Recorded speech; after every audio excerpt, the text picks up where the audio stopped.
کہ یار خدا کے لیے اس کتاب سے جان چھڑائیں، فضائل اعمال سے. اس کے مقدمے میں شیخ زکریا کاندلوی خود لکھ رہے ہیں، اور دیکھیں یہ ایک بہت بڑی کرامت ہے کہ انہوں نے خود لکھ دیا ہے. آپ حیران ہوں گے جو کچھ انہوں نے اس میں لکھا ہے. انہوں نے کہا کہ طبیبوں نے یعنی ڈاکٹرز نے کسی بیماری کی وجہ سے، اور وہ بیماری بھی ذہنی تھی، مجھے چند دنوں کے لیے ذہنی کام کرنے سے روک دیا، تو میں نے فرصت کے ان ایام کو غنیمت سمجھا. اور میرے جو شیخ تھے الیاس کاندلوی صاحب، جنہوں نے یہ تبلیغی جماعت بنائی، انہوں نے بڑے عرصے سے مجھے کہا ہوا تھا کہ کوئی تبلیغی نصاب لکھ دو. اس کا پہلے نام تبلیغی نصاب ہوتا تھا. فضائل اعمال، فضائل درود، فضائل حج، یہ سارا اس کا حصہ ہے. اب انہوں نے خیر وہ فضائل اعمال علیحدہ کر دی. تو کہتے ہیں بڑے عرصے سے میں اس کی تکمیل نہیں کر سکا، اب اللہ نے مجھے موقع دیا ہے کیونکہ ڈاکٹروں نے ذہنی کام سے روک دیا. ہاں، تو میں نے کہا یہ خالی ایام میں ان کو یوٹیلائز کر کے ایک کتاب کیوں نہ لکھ دوں. یہ کتاب اس وقت لکھی گئی ہے جب ان کو ڈاکٹروں نے دماغی کام سے روک دیا تھا، اور کتاب بھی اس کے اوپر شاہد ہے. جو کچھ انہوں نے اس کے اندر لکھا ہے وہی صوفیوں والی تعلیمات، وہی واقعات کہ جی ایک بزرگ تھے روزانہ 3 قرآن پڑھتے تھے، ایک تھے روزانہ 8 قرآن پڑھ لیتے تھے.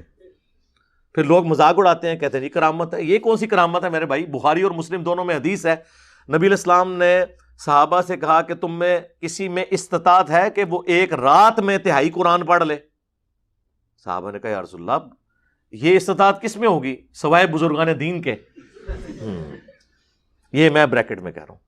تو آپ نے فرمایا سورۃ الاخلاص پڑھ لو، یہ 1/3 قرآن کے برابر ہے. سورہ اخلاص یعنی صحابہ کرام ایک رات میں 1/3 قرآن پڑھنے سے عاجز ہیں، جیسا کہ قرآن پڑھنے کا حق ہے. تو بابے تو شاہی کوئی نہیں تے بولا گے نا سی بابے کی تو 8 قرآن روزانہ نہ پڑھ لیندے نا. اور کرامت کیا ہے کہ یہ کون سی کرامت ہے؟ صحابہ کرام کو تو ایسی کوئی کرامت حاصل نہیں تھی. تو یہ اس کے اندر لکھا ہوا ہے. پھر اس میں لکھا ہے کہ جی قرآن حکیم سمجھنے کے لیے آپ کو، اور پھر ساتھ بچنے کے لیے ساتھ قرآن کی تفسیر کے لیے. اور تفسیر کو چھوڑ دو، قرآن تو سیدھی سیدھی تذکیر ہے. وَأُوحِيَ إِلَيَّ هَذَا الْقُرْآنُ لِأُنذِرَكُم بِهِ وَمَن بَلَغَ. اے نبی تم فرما دو قرآن مجھے اللہ نے اس لیے وحی کیا کہ اس کے ذریعے میں تمہیں بھی نصیحت کروں اور جس تک یہ کتاب پہنچے. تو ایز فار ایز نصیحت از کنسرنڈ دنیا کی سب سے آسان کتاب قرآن ہے. اس کی وجہ ہے کہ یہ ایک موچی کی بھی ضرورت ہے، ایک ڈاکٹر کی بھی، ایک ریڑی بان کی بھی ضرورت ہے، ایک انجینئر کی بھی، ایک انٹلیکچوئل کی بھی ضرورت ہے، ایک عام انسان کی بھی، کیونکہ کامیابی تو آخرت کی سب کو چاہیے. تو یہ سب کو سمجھ آئے گی. اسی لیے قرآن حکیم میں کم از کم 4 دفعہ تو آیا یہ وَلَقَدْ يَسَّرْنَا الْقُرْآنَ لِلذِّكْرِ فَهَلْ مِن مُدَّكِرٍ. ہم نے قرآن نصیحت حاصل کرنے کے لیے آسان کر دیا، ہے کوئی اس سے نصیحت حاصل کرنے والا؟ تو کیوں کہا؟ اسی لیے کہا نا نصیحت حاصل کریں. وہ جی نہیں وہ تفسیر کے لیے 15 تفسیر کون کر رہا ہے؟ اور پھر 14 علوم گنوانے کے بعد 15واں انہوں نے لکھا وہ بھی ہے، یعنی گاڈ گفٹڈ. یعنی آپ 14 تو کسبی ہیں جو آپ کر سکتے ہیں، حاصل ایکوائر کر سکتے ہیں. جو 15واں علم ہے وہ وہ بھی ہے، وہ گاڈ گفٹڈ ہے. یہ انہوں نے اس لیے پاک چھوڑی ہوئی ہے کہ اگر کوئی قرآن پہ کی تبلیغ بھی شروع کرے اسے کہ جی وہ بھی تو آپ کے پاس ہے ہی نہیں ہے. اور پھر آگے انہوں نے یہاں تک لکھا کہ احمد بن حنبل کو ایک دفعہ خواب میں اللہ تعالیٰ کی زیارت ہوئی، اور احمد بن حنبل نے اللہ تعالیٰ سے پوچھا کہ اے اللہ میں تیرا قرب حاصل کرنا چاہتا ہوں، تو سب سے بہترین ذریعہ کیا ہے؟ تو اللہ تعالیٰ نے فرمایا میری کتاب قرآن. وہ تو پہلے ہی بتا دیا ہے. یعنی نبی علیہ السلام غدیر خم پہ قرآن اور اہل بیت، حجت الوداع پہ قرآن اور سنت. غدیر خم کی احادیث صحیح مسلم میں، حجت الوداع کی حدیث المستدرک للحاکم کے اندر.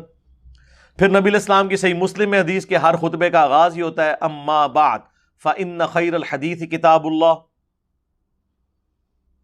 پھر بخاری اور مسلم میں آیا کہ نبی علیہ السلام کا وسیع قرآن، جو عبداللہ ابن ابی اوفا سے کسی نے پوچھا کہ نبی علیہ السلام نے کسی کے لیے وصیت کی تھی، انہوں نے کہا قرآن کے مطابق چلتے رہنے کی ہمیں وصیت کی تھی.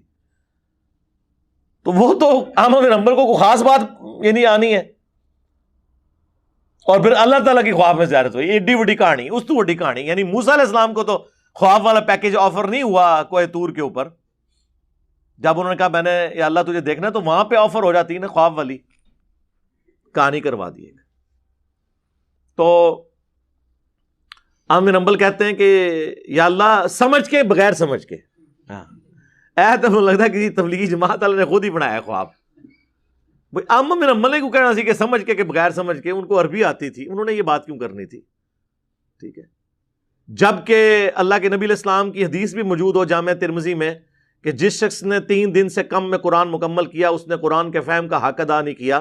یعنی قرآن پڑھا ہی فہم کے لیے جاتا ہے، 3 دن سے کم میں ختم بھی نہیں کرنا ہوتا، 8 قرآن ایک رات میں نہیں پڑھنے ہوتے. اور امام حنیفہ کی طرف منسوب کیا 61 قرآن رمضان میں پڑھتے تھے، 30 دن کے وقت، 30 رات کے وقت، ایک تراویح میں. وہ جڑا کاٹ ہے نا اتنے والا ایک وہ تراویح والا آیا ہے. 29 روزے پتہ نہیں کیا کرتے سن، 3 روزے لیتا تھا، ایک کاٹ ہے سمجھ کے کہ بغیر سمجھ کے. تو وہ کہتے ہیں آگے اللہ تعالیٰ نے فرمایا کہ خواہ سمجھ کے خواہ بغیر سمجھ کے. استغفر اللہ، کتنا بڑا جھوٹ ہے. یعنی وہ اللہ جس نے اپنا پیغمبر بھیجا قرآن کی دعوت کا، یعنی آپ سمجھ لیں لب لباب یہ ہے. اور سورہ صاد کی آیت کہ قرآن ہم نے تمہاری طرف اس لیے نازل کیا ہے تاکہ لوگ اس سے نصیحت حاصل کریں اور عقل والے اس پہ غور و تفکر کریں. پھر سورہ محمد کے اندر اللہ تعالیٰ نے فرمایا ہے کہ قرآن پاک پہ یہ تفکر کیوں نہیں کرتے، کیا ان کے دلوں کے اوپر تالے پڑے ہوئے ہیں؟ پورے کا پورا قرآن کا مقدمہ اس کے گرد ہے کہ اسے سمجھنا ہے. اور عامہ بن حنبل کو کوئی نئی کہانی خواب میں کروا دی گئی ہے، جھوٹ ہے. اب یہ وہ ساری باتیں ہیں جو وہاں موجود ہیں. پھر وہ جو 70,000 دفعہ کلمہ شریف TCS بلٹی کروانے والا واقعہ، وہ بھی لکھا ہوا فضائل اعمال میں. وہ کہتے ہیں جی شیخ قرطبی فرماتے ہیں نبی الاسلام کی وفات کے 650 سال کے بعد کی آلموسٹ بات ہے. وہ کہتے ہیں جی ایک نوجوان کے بارے میں نے سنا، اسے کشف ہو جاتا ہے کہ کون جنت میں ہے کون جہنم میں. صحابہ کو تو کوئی کشف نہیں ہوا. بخاری مسلم دونوں میں حدیث ہے، نبی الاسلام ایک جگہ سے گزرے، آپ رک گئے. صحابہ نے کہا کیوں رکے؟ تو فرمایا کہ 2 قبر والوں کو عذاب ہو رہا ہے. صحابہ کو تو نظر نہیں آیا. اگر حضرت ابوبکر، عمر، عثمان و علی نبی علیہ السلام کے ساتھ موجود ہوں تب بھی عذاب قبر ان کو نظر نہ آئے تو بابت شاہی کوئی نہیں. وہ کہتے ہیں وہ لائیو دیکھ رہا ہے کون جنت میں کون جہنم میں.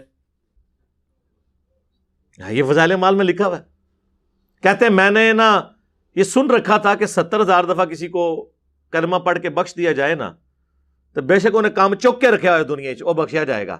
تو کہتے ہیں میں نے کہا میں نا اپنے دل ہی دل میں نا یہ TCS یا اصالہ ثواب کر دیتا ہوں اس کی ماں کو، کیونکہ وہ چیخا کہ میری ماں جہنم میں جا رہی ہے، تو میں پھر چیک کر لوں گا واقعی یہ صاحب کشف ہے کہ نہیں. تو کہتے ہیں تھوڑی دیر بعد اس نے مسکرانا شروع کر دیا اور کہا کہ جی میری ماں تک وہ 70,000 دفعہ کلمہ پہنچا ہے، اللہ نے اسے بخش دیا ہے، اب اسے جنت کی طرف لے کے جا رہے ہیں. اور وہ شیخ کہتے ہیں کہ جی اس واقعے سے 2 رزلٹ نکلے. ایک تو مجھے یہ کنفرم ہو گیا کہ 70,000 دفعہ کلمہ پڑھ کے آپ کسی کو بخش دیں تو وہ بخشا گیا، میں جو مرضی انہیں کیتا. دوسرا وہ جو شخص ہے وہ صاحب کشف ہے. کہانی بنا کے لکھی ہوئی ہے. اور یہاں پہ صحابہ کرام کو عذاب قبر نہیں نظر آ رہا. صحیح مسلم کی حدیث ہے، نبی علیہ السلام کچھ پرانی قبروں کے پاس سے پہنچے تو آپ کا وہاں سے گزر رہے تھے تو آپ کا خچر بھی دگ گیا. تو آپ رک گئے. آپ نے فرمایا ان قبر والوں کو عذاب ہو رہا ہے.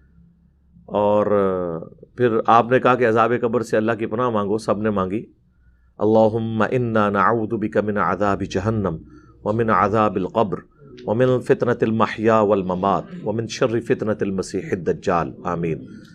پھر نبی صلی اللہ علیہ وآلہ وسلم نے فرمایا کہ میں نے ارادہ کیا کہ تمہیں عذاب قبر سنوا دیا جائے، اللہ سے دعا کروں میں. پھر مجھے خطرہ ہوا کہ تم اپنے مردوں کو دفنانا چھوڑ دو گے اگر تم نے عذاب قبر سن لیا. دیکھنا تو دور کی بات ہے سرکار. یہ کہتے ہیں جناب ہم بزرگوں کا سارا کچھ دیکھ لیتے ہیں، سب کہانیاں. ان تمام کہانیوں کے باوجود ریاض الصالحین بیسٹ سلوشن ہے جو آلریڈی انہوں نے امپلیمنٹ کیا ہوا ہے. وہ کریں، تبلیغی جماعت کی اصلاح کوشش کریں. اور میں سمجھتا ہوں مسلمانوں کے لیے نعمت ہے کم از کم ایک عوام الناس تک جو ایک دین کا چھوٹا موٹا کوئی رشتہ ہے وہ قائم ہے تبلیغی جماعت کی برکت سے. اور شکر الحمدللہ ان کی ڈکلیئرڈ پالیسی بھی ہے کہ ہم نے کسی غیر مسلم کو تبلیغ نہیں کرنی، کیونکہ ان کے اندر کمپیٹنسی بھی نہیں ہے. وہ صرف مسلمانوں کو جا کے تبلیغ کرتے ہیں. ان کے وہ 6 نمبر بھی دیکھ لیں تو وہ مسلمانوں کو جگا رہے ہوتے ہیں کہ آپ اللہ کے نبی علیہ السلام کے طریقے کے مطابق چلیں. یہ لادہ بات ہے، سلوگن بڑا اچھا ہے، اللہ کے احکامات کو نبی علیہ السلام کے طریقوں پہ پورا کرنا ہے. بھائی اللہ کے احکامات قرآن میں ہیں، نبی علیہ السلام کے طریقے بخاری اور مسلم میں ہیں. فضائل مال، فضائل صدقات میں تو بابوں کی کہانی ہے. ہاں روایتیں بھی ہیں تو اتنے درجے کی کمزور روایتیں، صحیح روایتیں بھی ہیں لیکن اس کی چھانٹی کی جائے تو یہ بڑی تھوڑی سی کتاب رہ جائے گی، بہتر ہے اس کو چھوڑ دیں، قرآن ترجمے سے پڑھیں۔ تو بڑا دکھ ہوتا ہے اس حوالے سے کہ اتنی بڑی جماعت جو ہے وہ ان چیزوں کے ہاتھوں ہائی جیک ہوئی ہوئی ہے، اور میرا خیال ہے جماعتوں کے پھیلنے کی وجہ بھی یہی ہوتی ہے کہ لوگ کہانیوں میں خوش رہتے ہیں۔ قرآن والی تعلیمات میں تو پھر 78 بندے اکٹھے ہوتے ہیں نا حضرت نوح علیہ السلام کے ساتھیوں کی طرح، وہ پھر کام اتنا بڑا پھیلتا نہیں ہے، اتنی ننگی توحید کون سن سکتا ہے۔